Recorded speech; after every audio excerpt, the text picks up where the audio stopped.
Labis ang lungkot nina Jackie Lo at Monching sa pagpanaw ng kanilang inang si Pilita Corrales. Kahit masakit at mahirap ang pagkawala ng kanilang mahal na ina, nagpapasalamat pa rin sila.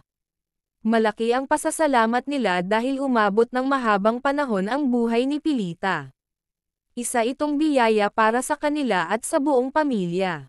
Sa kabila ng lungkot, may kapayapaan sa kanilang puso dahil hindi na naghirap si Pilita bago pumanaw. Para lamang itong pag-idlip, mapayapa at tahimik ang kanyang paglisan. Malaking ginhawa para sa kanila ang ganitong uri ng pamamaalam. Nagpapasalamat sila sa lahat ng nagpakita ng suporta at pagmamahal. Patuloy nilang dadalhin sa puso ang mga alaala at aral na iniwan ni Pilita. Ang kanyang musika at alaala ay mananatiling buhay sa kanilang pamilya at sa mga tagahanga.